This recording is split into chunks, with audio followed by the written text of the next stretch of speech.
윤석열 대통령이 비상계엄을 선포한 지난 3일 밤, 한동훈 국민의힘 전 대표는 11시 반쯤 당사에서 국회의사당으로 향했습니다.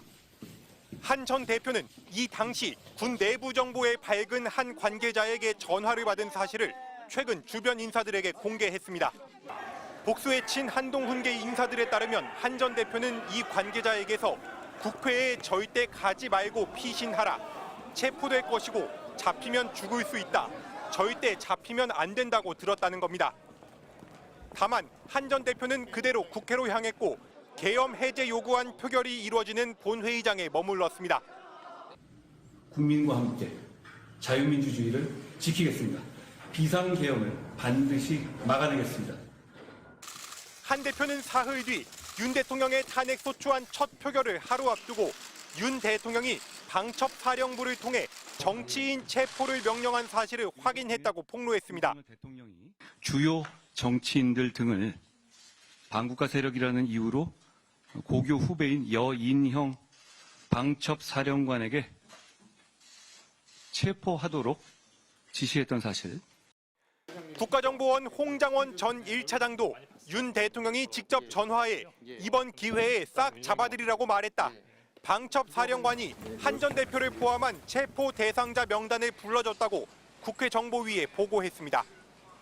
한 친한동훈계 의원은 MBC에 통화 발신자가 신뢰할 만한 인물이었지만 한 전 대표가 설마 그러겠나, 내용이 말이 안 된다 싶어 국회로 들어온 것으로 안다며 나중에 체포조 정황이 실제 드러나 한 대표가 크게 놀랐다고 전했습니다.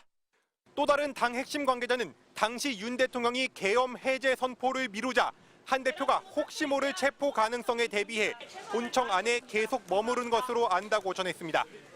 여당 대표까지 포함한 정치인 체포 시도에 대한 진실은 속도를 내고 있는 내란죄 수사를 통해 밝혀질 걸로 보입니다. MBC 뉴스 손하늘입니다.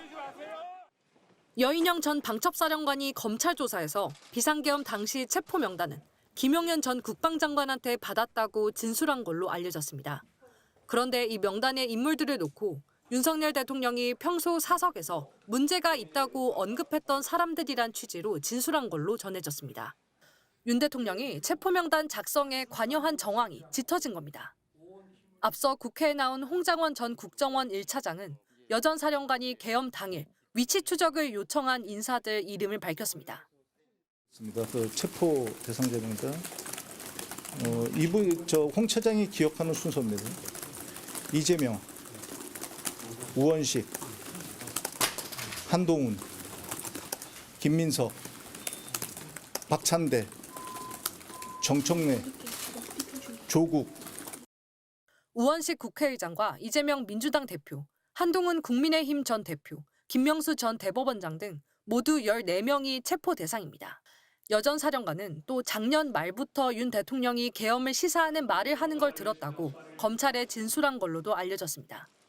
작년 12월쯤 윤 대통령이 사적 자리에서 시국을 걱정하며 어려운 사회 문제를 해결하는 건 비상 조치밖에 없지 않냐는 취지로 말했고 그 이후로도 몇 차례 비슷한 말을 했던 겁니다. 또 윤 대통령이 지난 11월 아시아 태평양 경제협력체 APEC 정상회의를 앞두고 김용현 전 국방장관에게 비상계엄을 선포할 의지를 밝힌 걸로도 안다고도 진술한 걸로 전해졌습니다. 여 전 사령관은 검찰 조사에서 윤 대통령에게 계엄 선포를 만류했고 부정선거 의혹과 관련해선 말도 안 되는 얘기라고 판단했다고 주장한 걸로 알려졌습니다. MBC 뉴스 유서연입니다.